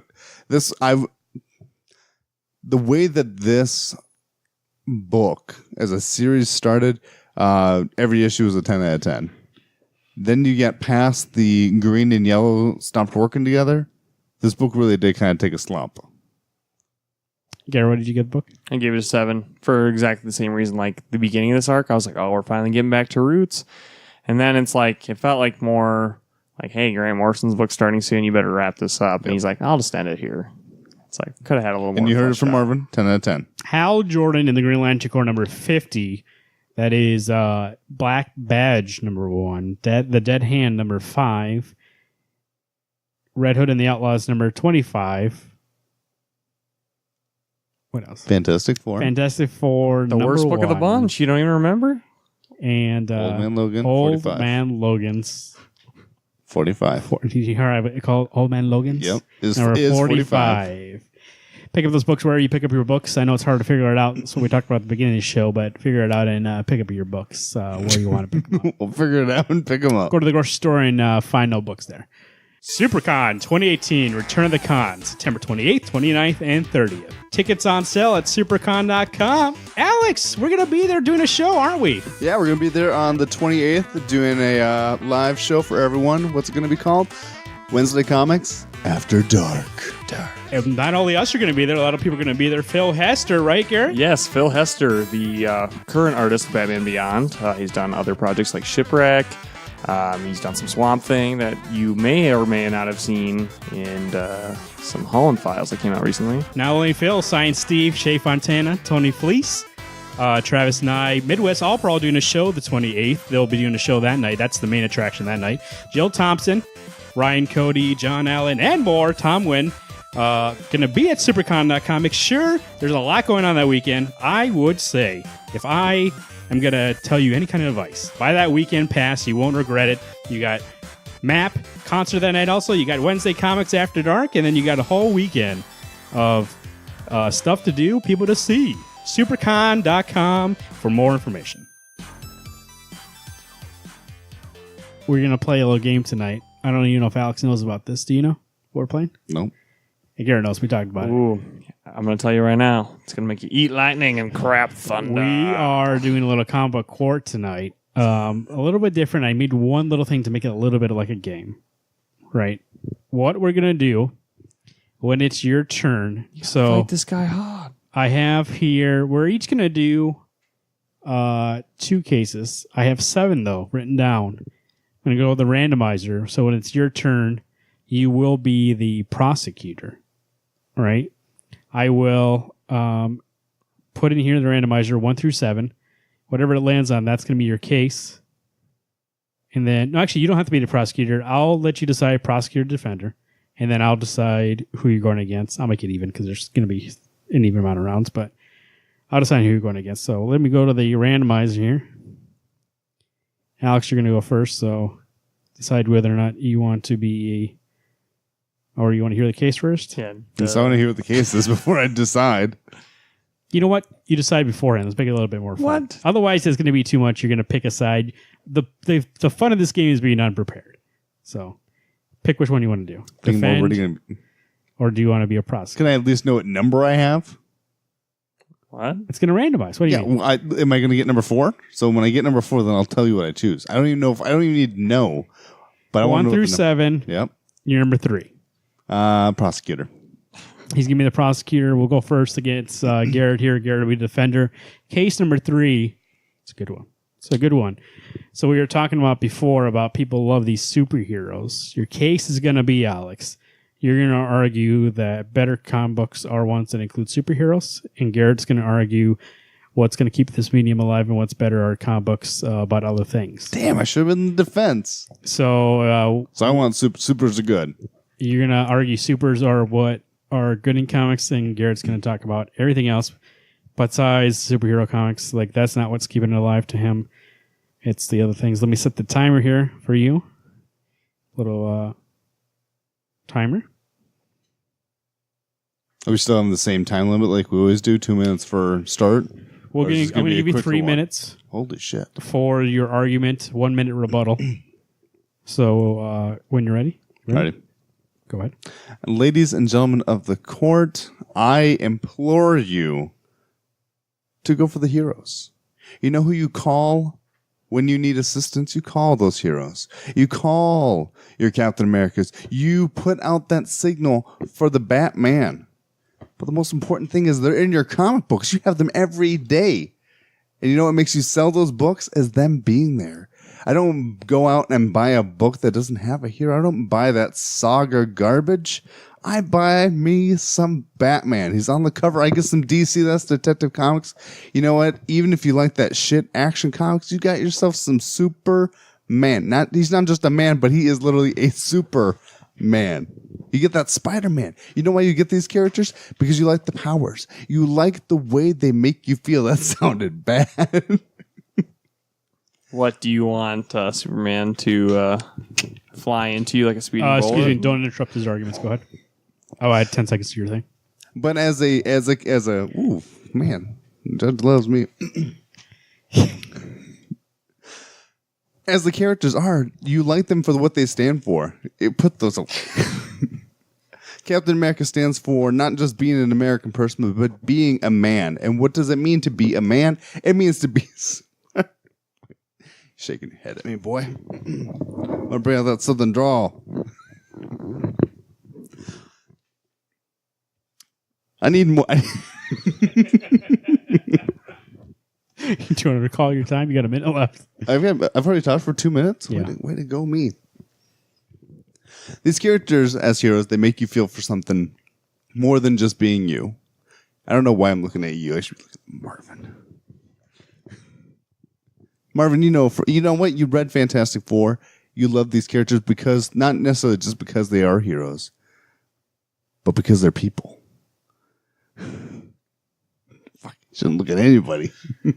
You know what? I don't need to tell anybody else. Heroes are the way to go. Heroes for hire. Luke Cage. He recalls his time at 45 seconds. Thank you for your argument, sir.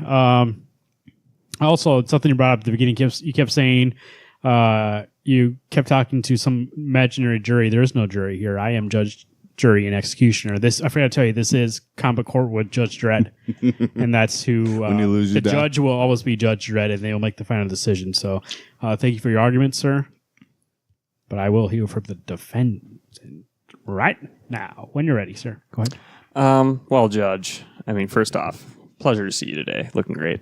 Now, I just want to point out that a little bit ago, the crew of Wednesday Comics had this top 5 list of the year. Okay. And what was number 1? I wish I had the resource, but I think I can refer to your knowledge, Judge. And wasn't it Royal City? And yes, I think it was also the prosecutor's favorite book of the year. Wow. So what does that do to tell us where we're at here is that, and there's no superheroes in that book. Oh, very odd. But yet it's both your favorite comic. Well, what I say to that is you don't need heroes for a comic to be amazing. You just need an everyday story that you can associate with that blows your mind because it looks like it could really happen. It looks like real life. So when I think of Royal City, or say their saga, it can be a fantasy book that doesn't need superheroes either. You don't need a guy in a cape to lead the way for you. You just need something to aspire to, something to have hope, or some kind of story that resonates with you that you can associate with. So superheroes are just blinding you from the truth. They're making you go to fairyland, making you go to dream world, just to think that, hey, things could be like this, but that's just to distract you from what's real. Is that the end of the time? What is that? Yeah. You need a hero?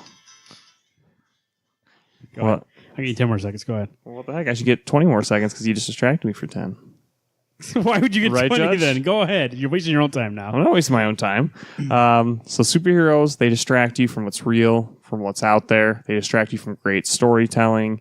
Fantasy is a good thing. Science fiction is a good thing.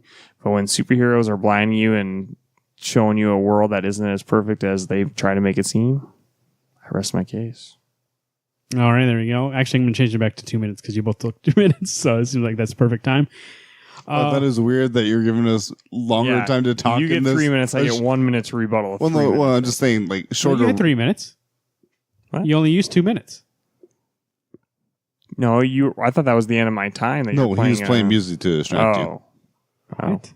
No, you were done. Well, usually there's like a beeper or something that you're like, that Well, yeah, time's you up. had an extra minute. You said, I that's my time. Well, you were playing that song, and I thought that meant that was the end of my time. Now, don't play that fucking game. I played That's that song. what it was. I played that song like 30 seconds ago. You went on for 30 more seconds. Don't act Because like I was like, you you distracted me.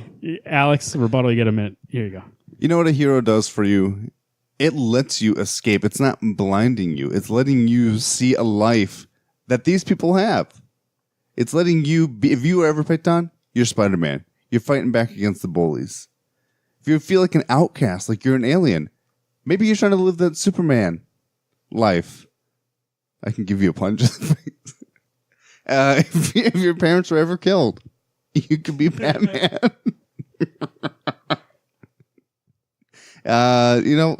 These characters give you a reason to live.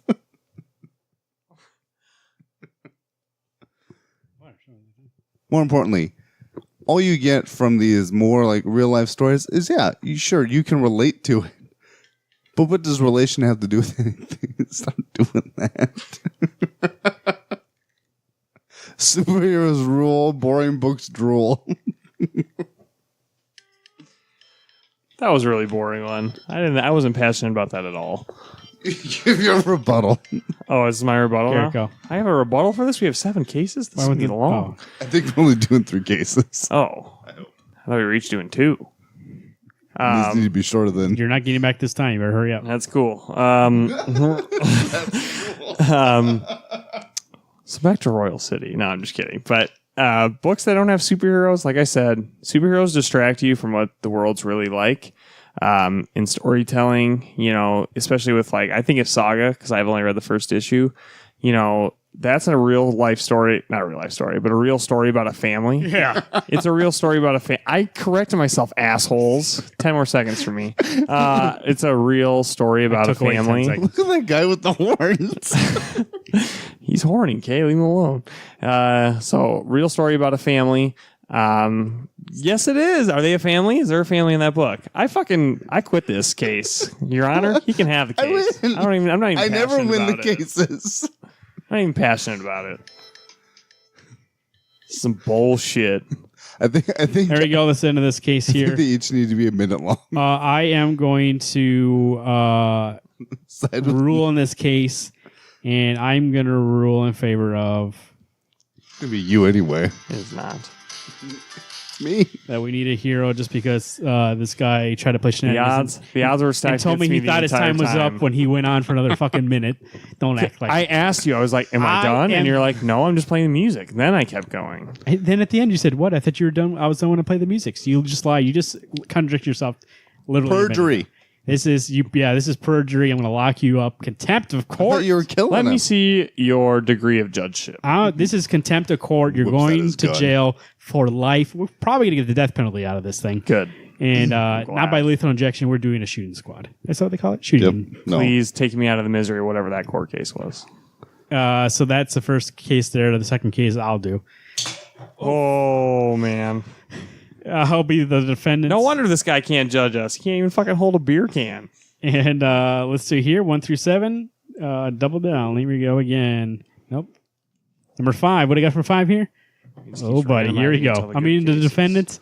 So, Whoa! You're supposed to pick before. He did. I did He pick said he was before. going to be the defendant. first off, keep up on here because you've been falling behind all You night. said number 5. And I'm the guy No, who... he said he was going to be defendant. Yeah. Then he shook it. Then he said no. No, he said 5. He says, "I'm going to be the defendant." That's what you just No, said. I didn't. No, There's sorry. literally evidence of me hear saying, it. I'll be the defendant. Let me do the role now and see what I get. I'm going to go into Alex because this guy can stay out of... Oh, no, he's going to be the judge. I'll go into you. You'll be the judge. I can't have you be the judge right now. What? No. I'm the fucking judge. You can't manipulate Garrett, the court. you are going to argue that for comic books, that month to month is not the way to read. You have to wait for the story to end, and then you read it all as a complete story. Now I'm going to argue that you can read month to month, that it's okay to read issue by issue. So We're gonna go 2 minutes for the case instead, and then 30-second rebuttal. I think. Oh, dude, I'm just do a minute. Start out. There's no way you guys are going to fill 2 minutes. We're doing 2 minutes. Go, Garen. I go first? Okay. Yeah, you're the prosecutor. Okay. Well, the best part about reading stories in trade is you get the whole story, or if it's a volume, you get a complete arc in that trade. If you read month to month, everything you see on that last page is always just a cliffhanger to try and pull you back in. You don't get the full story. And perfect examples of when you're reading comics, and it could take you almost 2 years to read a book. Let's think of Doomsday Clock. There's delays, or 7 to Eternity. There's delays because you are waiting for this. You might not get one artist on the book the entire time.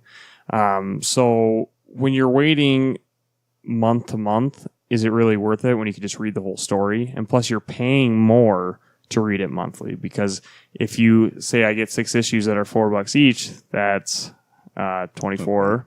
But if I get a trade, it's not going to cost $24. It's going to cost like $20, maybe even less, 15. If it's Image Comics, they'll only charge $10, and that's for 5 issues. So instead of paying 20, you're paying 10. You get half off.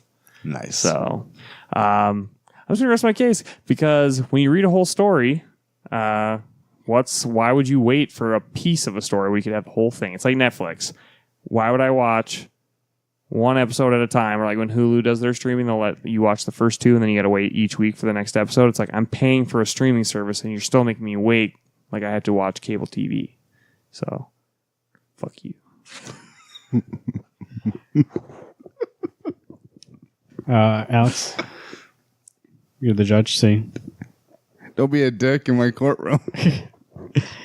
Is it my turn, Judge? I've been waiting over here for Defense, I'm ready to hear you. Came up from Louisiana today. Oh, God. Defense, lay it on me. Lay it on you. I'll lay it on you. I got 2 minutes here. I'm going to take my 2 minutes because in the South, we don't move for anybody. So month to month, speaking about, hold up a second here, motherfucker. Month to month is the way to read a book because of multiple reasons, but I'm going to give you the main good reason here. That excitement. Life comes at you day by day. Why not read issue to issue? Life has cliffhangers. Is this guy a fucking poet now? Life has cliffhangers just like issues. When you read them issue to issue, there's excitement, there's talk. There's no podcast here without month-to-month comics. And yet, this guy over here is telling me, wait for the trade. Guess what? We're not putting an episode out every 6 months. It's day to day. Nope, week to week. Sorry. But if can't even get time right. If you're not there for every issue, how am I supposed to see that Batman doesn't get married? Sorry, spoilers.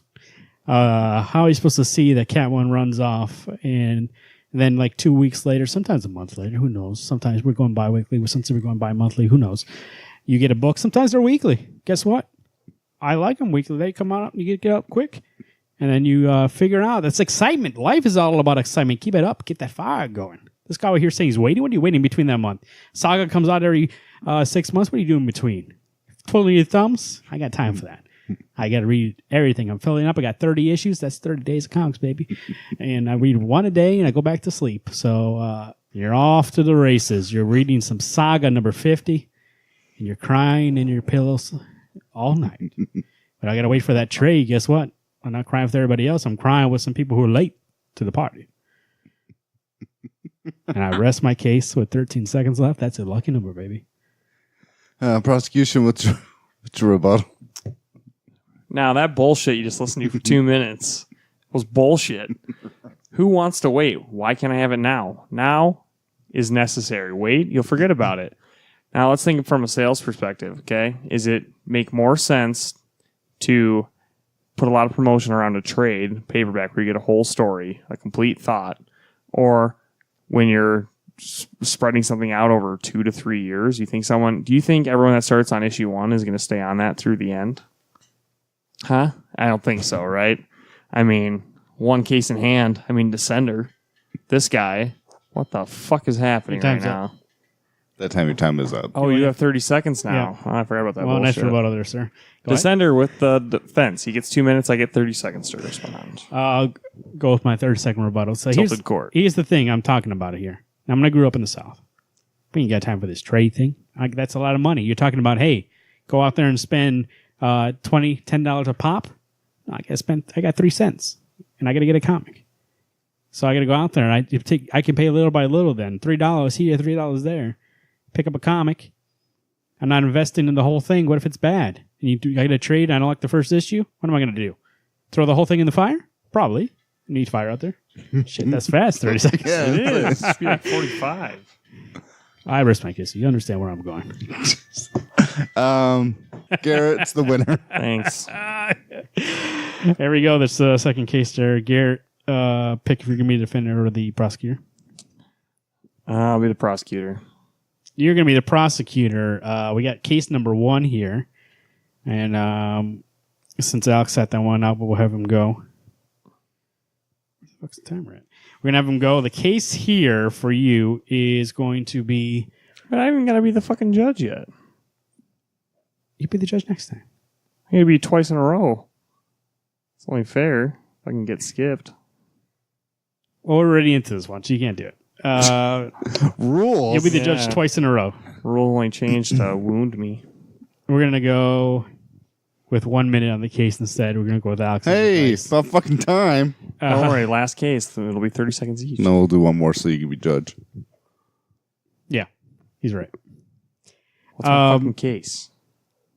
You are going to argue that when a team is on a book, but before they get off, they need to reset the character back to how they should be.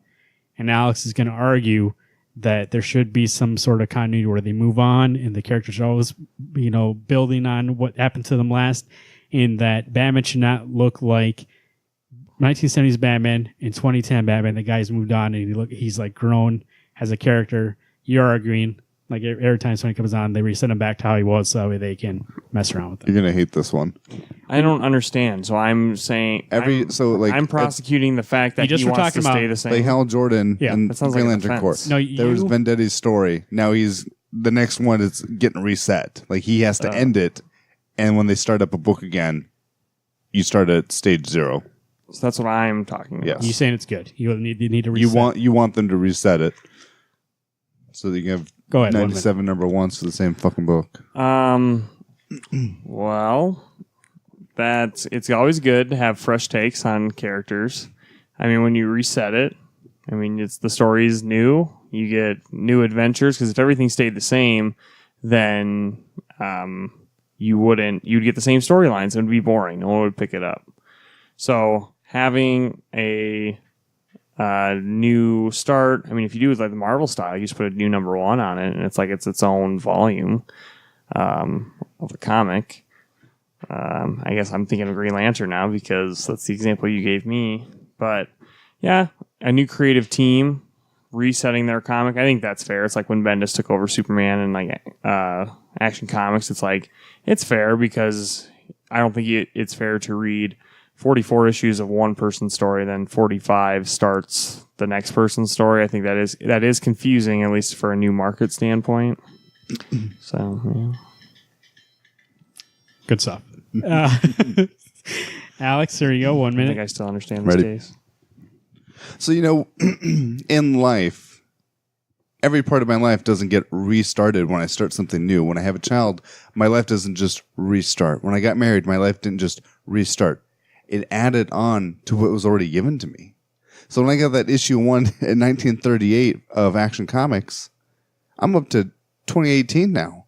I've had over 1,000 issues that all build on each other. Yeah, there may be a tiny little change here or there, but they're still taken from what you've already been given.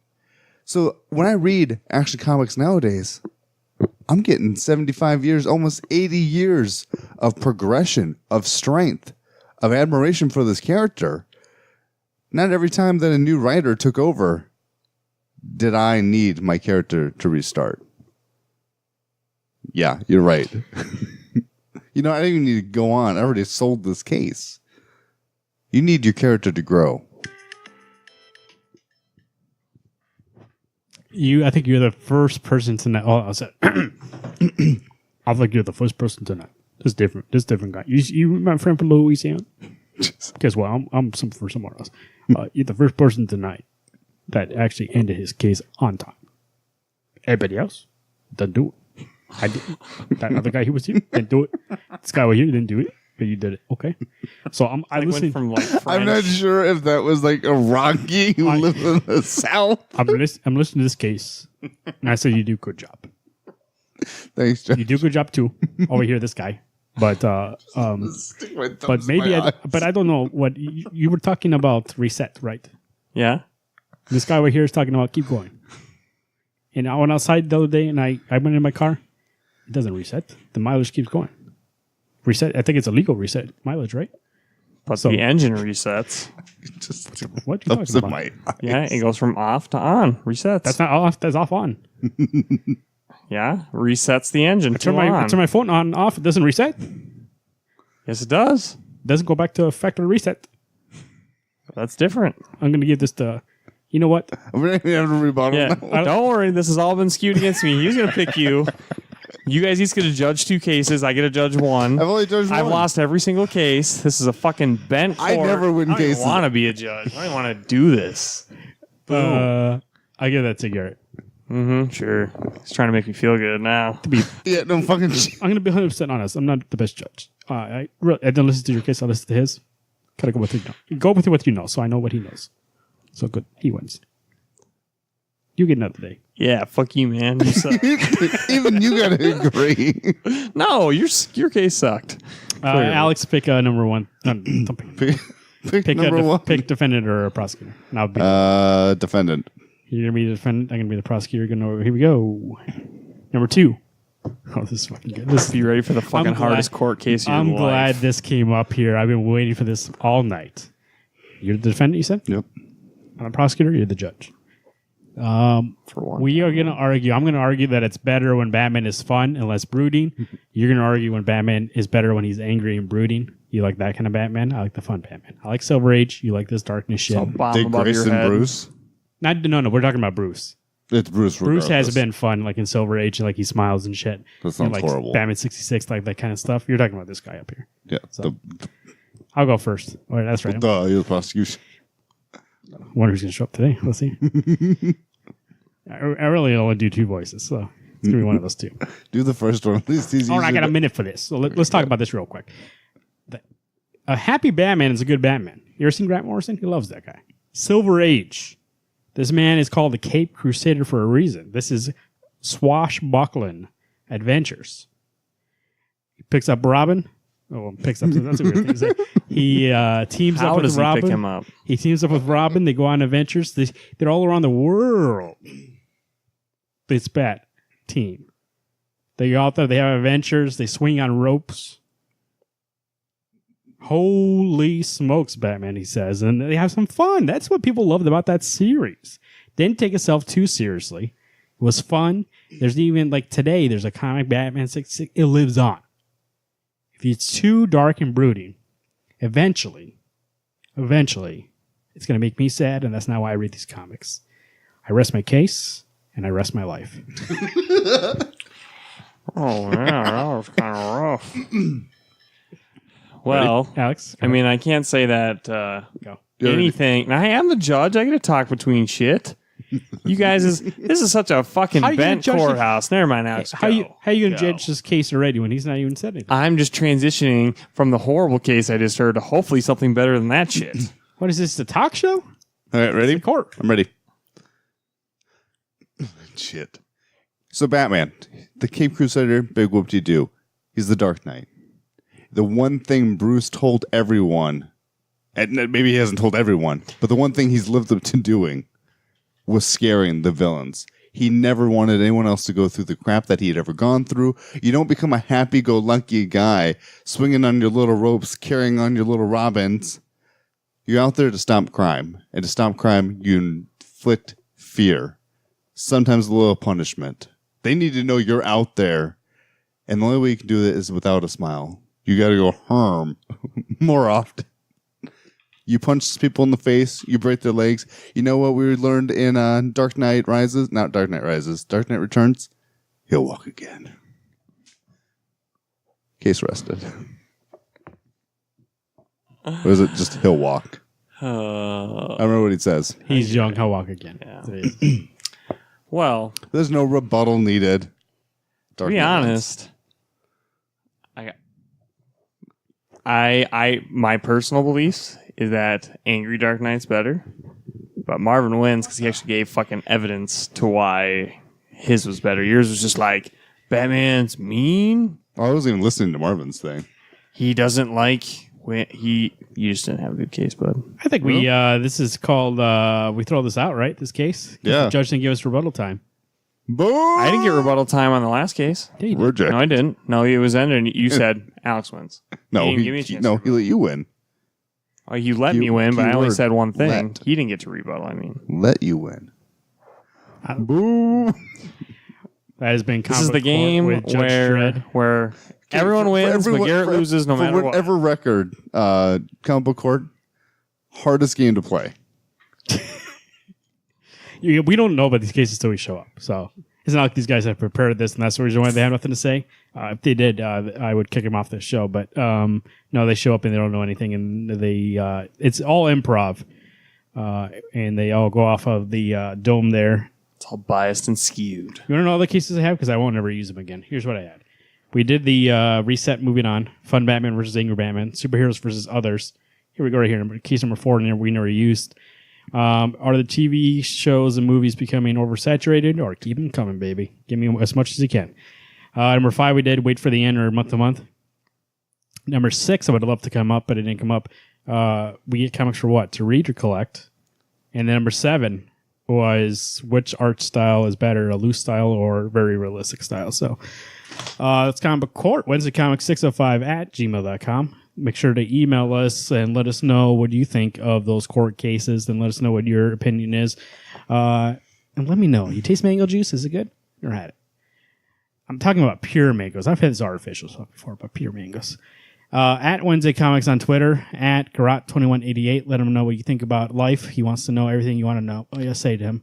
Let me know if you thought that court was skewed, biased. At Alex Pastrello, at Marvin_Saguero. Let us know how that wasn't skewed and how we're just better prosecutors than Garrett hasn't passed the bar. That's the reason why. We'll find out one day.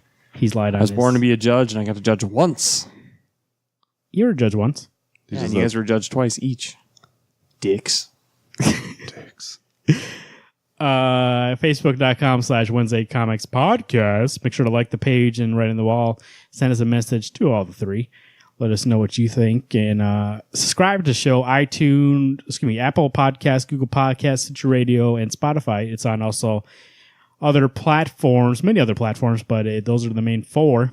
Make sure to leave us a review on iTunes if you have listened to the show. We're always grateful for those. Helps people find the show. When you leave a review, it puts in that algorithm and it pops us into people's ears. Oh, that sounds kind of weird. Alex, Garrett, we have a book show, a book club? A book show. Book show. Wednesday Comics, League of Extraordinary Gentle People, proudly presents Sandman, Volume 1, Preludes and Nocturnes. We got Neil Gaiman as the writer. There's 3 different artists. And it's the start of the Sandman universe. Also, don't forget this week, Sandman Universe number 1 came out. So if you happen to be a fan of the Sandman, or you're looking to pick up something new, I don't know if that's something you should start with, but we're definitely going to be diving into what eventually leads to that comic coming out, which I think Sandman came out in the 80s, maybe the 90s, something like that. That's a Marvin question. I have no idea.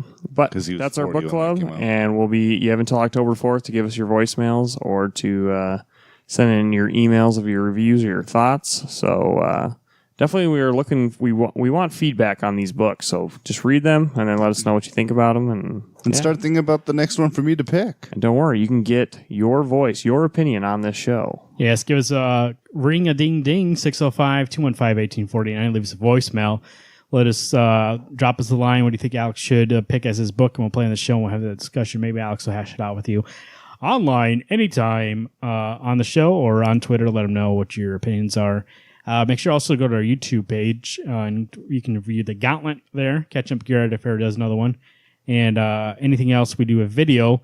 And this podcast, audio form, video form might be coming back in the future. Let me know if you enjoyed that and I'll bring it back. Make sure also you go to rootsoftheswampthing.com, your definitive online source for all things Swamp Thing. Go in and check out all of the information about the Avatar of the Green. Holland Files file number 3 coming out soon. Right now, it is in progress. You can find issues 1 and 2 if you live locally in Sioux Falls, South Dakota. Rainbow Comics and Cards. I saw one there recently. It was right on that bottom shelf, so go ahead and pick that up. Siouxpercon 2018, Return of the Con. That's September 28th, 29th, and 30th. We'll be there on 28th, and we can say for sure we'll be there that Friday nights, right after the MAP wrestling event. You're going to be walking right over to Wednesday Comics. We got a show going on, and we will bring the house down. Maybe not legally, but we'll try to do metaphorically. Well, another day, another dollar, right? Is that all I have in this thing? Yeah, that's all I have. You know what they say, right, Garrett? Sometimes you're a judge. Sometimes you're the jury. Baby. Sometimes you're execution. That's horrible. You know Judge Dredd, that movie, and they talks about bringing Dredd 2. And that's happened in the last couple years. They just gave that up, right? It's not happening. You mean like the one with, what's his face? Yeah. Well, who was the actor that played him? Pee Wee Herman. Shut the fuck up. Who was the guy? Jackie Chan. Carl Urban. Who's that? The guy that played Dredd in the last Dredd movie. Oh, I just want Jackie Chan. Yes, Carl Urban.